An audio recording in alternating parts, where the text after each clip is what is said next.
Bom dia! Olha, nós aqui de novo! Que bom, não é? Me lembrei de uma canção do Beto Guedes. Tudo que move é sagrado e remove as montanhas com todo o cuidado, meu amor. No inverno te proteger, no verão sair pra pescar, no outono te conhecer, primavera poder te amar. Lindo, né? Amo. Então, hoje assim, as minhas memórias foram longe. Eu tô trazendo assim, lá da caixinha, da gavetinha, estava muito bem guardadinha, mas por alguma razão, sabe quando você acorda e fica na cama de gato, se espreguiçando, exercitando o levantar para começar o dia? E aí, nesses exercícios, ainda na cama, né, dos alongamentos, os pensamentos já estão com a gente, né, já estão ali.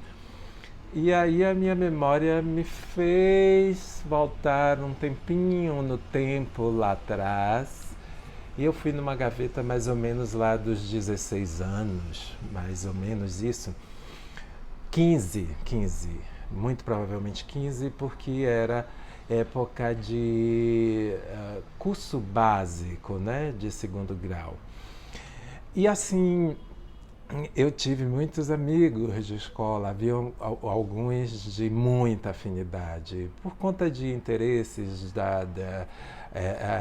de estudar juntos, de identificação com propósitos, com objetivos.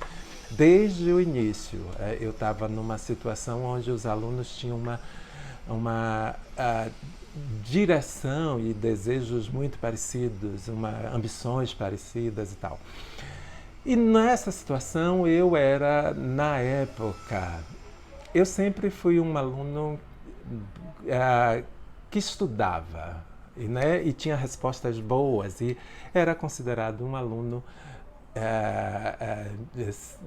dos que tinham bons resultados e facilidade, né? Eu tinha uma facilidade muito grande e era um aluno muito versátil porque eu era muito bom em quase todas as matérias. Eu tinha esse talento, assim, era bom em matemática, em química, em física e em humanas também. Então eu era um menino meio com um panorama bem universal com talento e facilidade nos estudos.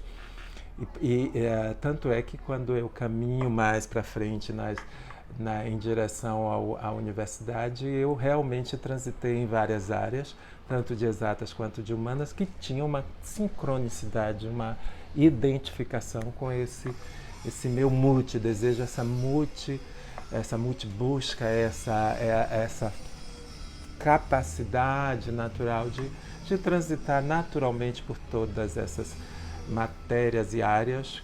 E nesse período era extremamente saboroso e natural e intrínseco. Eu não tinha uma análise crítica sobre isso, isso fluía de forma natural.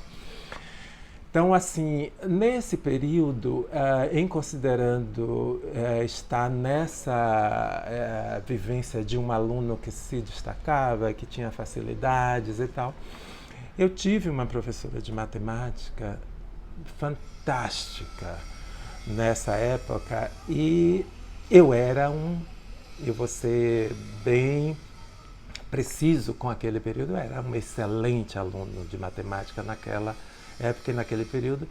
E nesse sentido específico, era considerada uma matéria de uma certa dificuldade para muitos dos meus colegas. Era uma matemática chamada básica para aquele, mas de um grau de aprofundamento para aquela situação específica um pouco mais avançado. Então, eu era um dos alunos que tinha facilidade com isso, ok. Nada além de um dom natural, e isso não é mérito, isso já lhe é dado. E de alguma forma eu usava aquilo de forma natural, sem nenhum julgamento de valor, apenas fluía.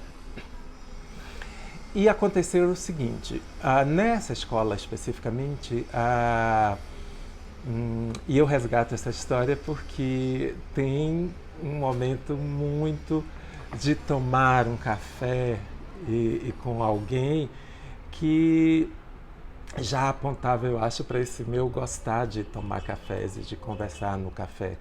Então era uma semente que eu nem percebia na época, e eu trouxe essa história das que veio na memória hoje pela manhã, porque essa me levou para um recorte desse momento do café, e aí eu ampliei o recorte para contar essa história para vocês.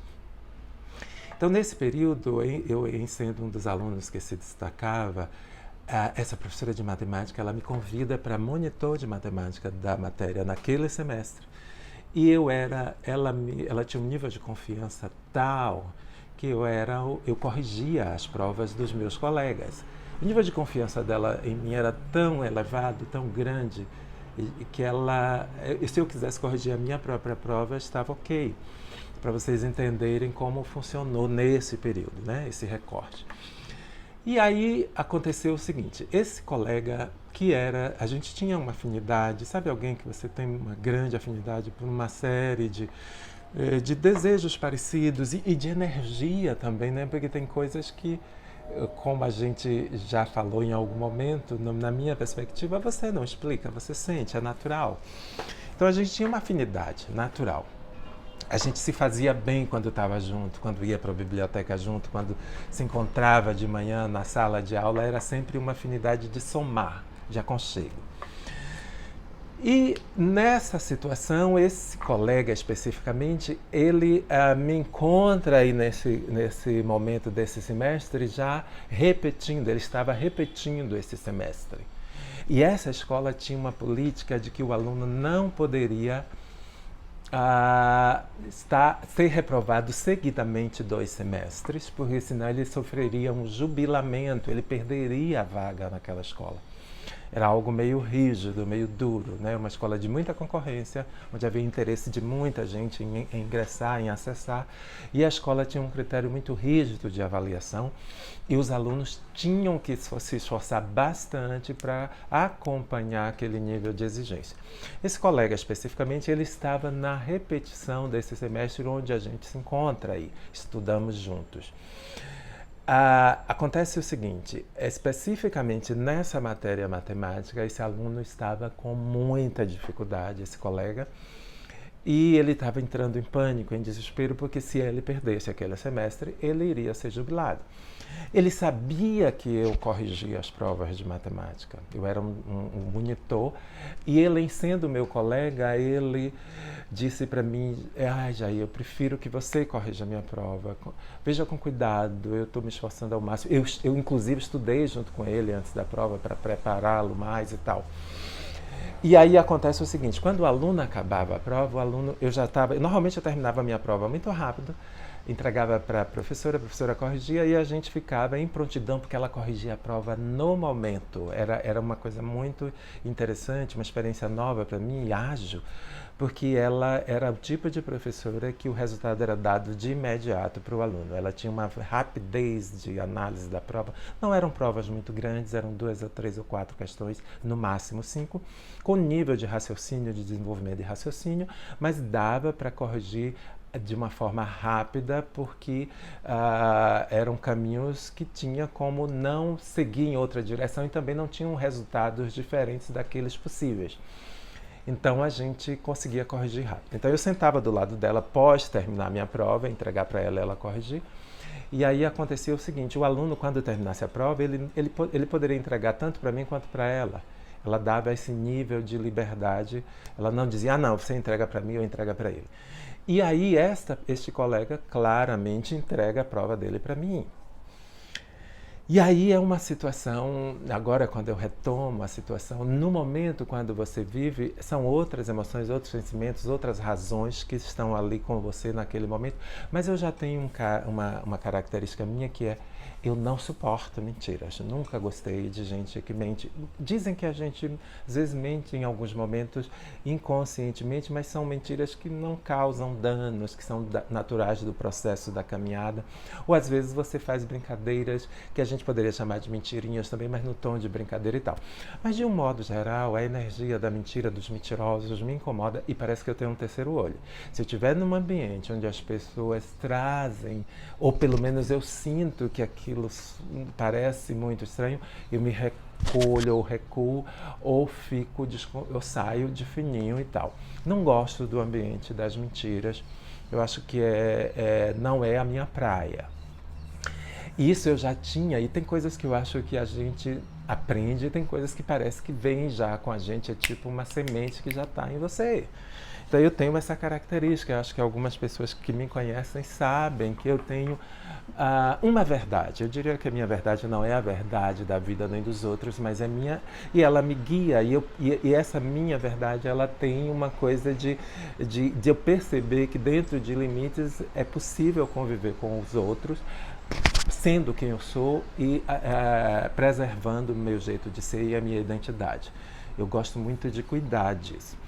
E nesse sentido, quando ele me entrega a prova, era uma situação, ele vai caminhando bem e tal, e uma determinada questão muito importante, porque ele precisava de um valor de nota, e você sabe que quando eu não vou traduzir todos os detalhes, porque obviamente nem eu conseguiria resgatar tudo, mas eu vou dizer para você o seguinte: esta professora entendia que se o resultado é mais 5 e você escreve menos 5, mesmo, veja que situação interessante, mesmo que o seu desenvolvimento do raciocínio fosse correto, são opções de enxergar o mesmo momento. Tem situações onde o raciocínio pode ser considerado, mesmo que a resposta tenha sido errada, pode-se dar um peso àquele raciocínio. Esta professora, por se tratar de matemática, era algo que ela deixava muito claro com os alunos. Se a resposta é mais 5 e você escreveu menos 5 no final, isso pode significar a queda de um prédio.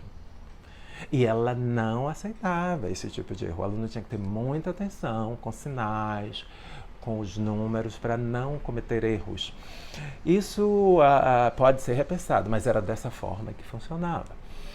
E havia uma concordância, eu não diria de 100% com ela, mas eu também tinha que seguir a orientação de correção dessa professora. Então, por mais que eu quisesse considerar algum percentual para partes do desenvolvimento do raciocínio que era correta, eu não era possível, porque já havia um acordo e eu estava sob a condição de respeitar aquela pessoa que estava como coordenadora, como professora ali. Eu só era um auxiliar, um ajudante, e tinha as regras que teriam que ser seguidas por ela.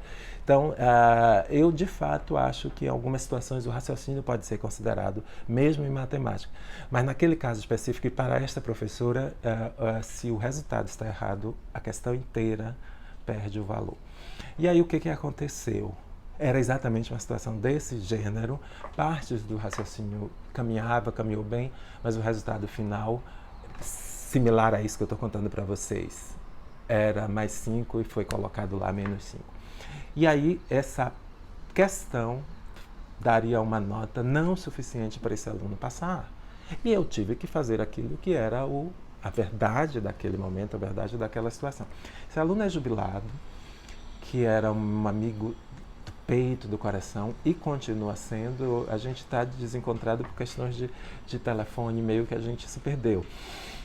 Ele é uma pessoa que eu acho que eu vou reencontrar. O universo tem essas caminhadas, mas saltando um pouco mais na frente, depois houve um sofrimento, um deixar de falar, ele ficou profundamente triste por sair e de alguma forma, por não ter tido nem análise suficiente do que tinha acontecido e falta de diálogo e de entender a minha posição, eu acredito que ele ficou com uma certa mágoa de mim, mas que vou contar uma parte para vocês. Isso foi resolvido dentro dele.